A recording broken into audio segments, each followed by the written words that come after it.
قبر کے سوال و جواب تو برحق ہیں، ہر انسان سے پوچھے جاتے ہیں۔ اکثر و بیشتر لوگ جو غیر مسلم ہیں ان کو جلا دیا جاتا ہے، راکھ کر کے بہا دیا جاتا ہے، یا کسی کو جانور وغیرہ کھا جاتے ہیں، تو ان سے کس طرح سے سوال جواب ہوں گے؟ دیکھیے، انسان کے انتقال کے بعد چونکہ جن لوگوں کو قبر میں رکھا جاتا ہے تو ان کے بارے میں آتا ہے کہ جیسے ہی قبر میں رکھا جاتا ہے ان کے پاس دو فرشتے آتے ہیں جن کی آواز بادلوں کی کڑک جیسی ہوتی ہے، اور آ کر 3 سوال کرتے ہیں، اور یہ قبر کے اندر ہوتا ہے۔ پہلا سوال، من ربک کا، تمہارا رب کون ہے؟ ما دینک کا، تمہارا دین کیا ہے؟ ما کنت تقول فی شان حاضر الرجل، حضور صلی اللہ علیہ وآلہ وسلم کی شان کے بارے میں کیا عقیدہ تھا؟ تو اب یہ جو فرشتے آتے ہیں وہ قبر میں آتے ہیں۔ اب جن کی قبر ہی نہیں ہوتی ان کا کیا؟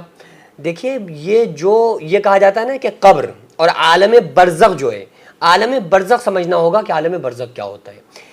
دیکھیے، ایک تو یہ عالم ہے، یہ دنیا ہے، یہ زندگی ہے جس میں آج ہم جی رہے ہیں، جس سے آج ہم گزر رہے ہیں، یہ ایک عالم ہے، یہ ایک زندگی ہے، یہ ایک دنیا ہے۔ جس طرح سے ماں کے پیٹ بچے کے لیے ایک دنیا تھی، اور ہمیں عالم برزخ یعنی قبر اور جنت اور جہنم کی جو باتیں سمجھ میں نہیں آتی، اس کا ایک ریزن ہے۔ بچہ ماں کے پیٹ میں ہو، اس سے کہا جائے بیٹا تم دنیا میں آؤ گے، دیکھنا اتنا بڑا زمین آسمان چاند سورج ستارے، مان لے گا؟ وہ کہے گا کیسی باتیں کر رہے ہو، یہی دنیا ہے، کیونکہ اس نے دیکھا ہی 3 جھلیوں کا اندھیرا ہے نا، تو وہ نہیں مانے گا۔ جب وہ دنیا میں آیا اس نے واقعی دیکھا اتنا بڑا زمین آسمان چاند سورج سے، اب اس سے کہا جا رہا بیٹا کچھ نہیں ہے، اصل زندگی جو ہے آخرت کی ہے۔ للذین اتقوا عند ربہم جنات تجری من تحتها الانہار، ان پرہیزگاروں کے لیے اس کے رب کے ہاں ایسی جنتیں، ایسے باغات جن کے نیچے نہریں جاری ہیں، خالدین فیہا، ہمیشہ اس میں رہیں گے، پاک ستھری بیویاں ہیں، اللہ کی رضامندی ہے۔ تو وہ اس کے وہ سمجھ میں نہیں آ رہا ہے۔ تو جو عالم برزخ ہے نا، جیسے ایک تو عالم یہ ہو گیا دنیا جس میں ہم جی رہے ہیں، ایک عالم ہوتا ہے جس کو عالم برزخ کہا جاتا ہے۔ برزخی زندگی جو ہوتی ہے وہ مرنے کے بعد سے وہ زندگی شروع ہو جاتی ہے، اور ایسا نہیں ہے کہ قبر بس وہی جو ایک ہم گڑھا کھودتے ہیں اپنے مردے کو اس کے اندر رکھنے کے لیے، میت کو اتارنے کے لیے، وہ قبر ہوتی ہے، بلکہ مرنے کے بعد کی زندگی جو ہے وہ قبر ہے، عالم برزخی قبر ہے، سمجھ رہے ہیں؟ ایسا نہیں ہے کہ وہ بس وہ گڈھا ہی گڑھا ہی قبر ہے، بس انسان عالم برزخ میں پہنچا اس کی قبر شروع ہو گئی۔ اب چاہے اس کو جلا کے راکھ کر دیا جائے، یا اس کو جانور کھا جائیں، یا اس کو شیر کھا جائے، یا اس کی باڈی کا پتہ ہی نہ چلے، یا اس کی باڈی کے ساتھ کچھ بھی کر دیا جائے، لیکن جب اس کی روح اس کے جسم سے نکل گئی نا، تو اس کی عالم برزخ میں پہنچ گیا، وہ اس دنیا سے اس دنیا میں پہنچ گیا، اس دنیا میں اب پہنچا ہے، تو اب اس سے سوال و جواب شروع ہوں گے، سوال و جواب کیے جائیں گے۔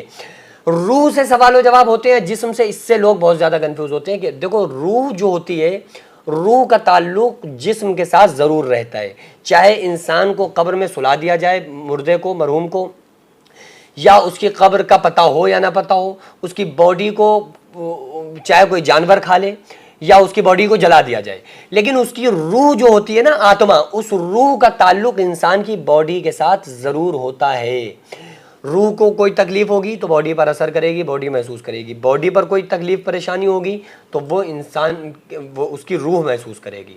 تو بہرحال سوال جواب ان سے بھی ہوتے ہیں۔ اگر کسی کو یقین نہیں ہے کہ بھئی کیسے ہوتے ہیں، یہ تو یہ اللہ تبارک و تعالیٰ ہر چیز پہ قادر ہے، اسی کو ایمان کہتے ہیں کہ اللہ تبارک و تعالیٰ کی بھئی ہم پہلی بار اللہ فرما رہا ہے کہ یہ تم سے جب آخرت کے بارے میں سوال کرتے ہیں اور یہ پوچھتے ہیں کہ اللہ، ایک شخص آیا نا، اس نے ہاتھ میں ایک مردہ ہڈی لے کر آیا، اور آقا علیہ الصلوۃ والسلام کے پاس آ کر کہنے لگا کہ اے محمد صلی اللہ علیہ وآلہ وسلم، آپ کہتے ہیں کہ آپ کا اللہ اس کو زندہ کرے گا، اور اس نے اس ہڈی کو پکڑ کے مسل دیا اور کہتا ہے کہ اس کو آپ کا رب زندہ کرے گا۔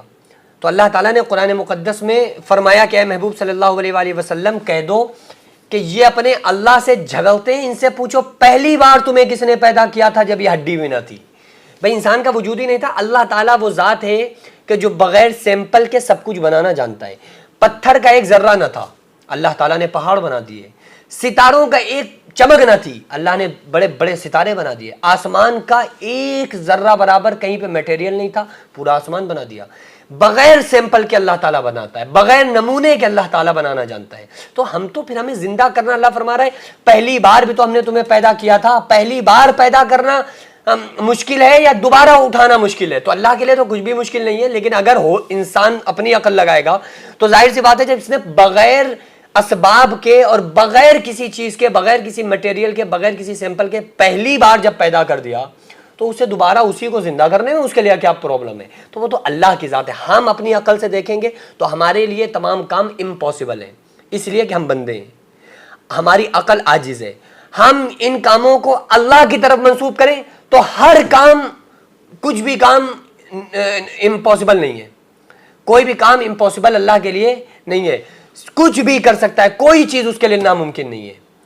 اس کے لیے کچھ بھی ممکن ہے، وہ کچھ بھی کر سکتا ہے. ہم اپنی عقل سے جب اللہ کو سوچیں گے تو یار ہمارے مائنڈ ہینگ نہیں ہوں گے. تو ہم اپنی عقل سے کیوں سوچ رہے ہیں؟ اللہ نے جیسے بتایا وہ مانیں. تو بہرحال جواب سوال قبر والے سب سے ہوتے ہیں، چاہے اس کے ساتھ کچھ بھی کیا جائے. قبر جو ہوتی ہے وہ ایک ظاہراً وہ گڑھا ہوتا ہے، لیکن وہ جو عالم ہوتا ہے، وہ جو زندگی ہوتی ہے، اس کو عالم برزخ کہا جاتا ہے.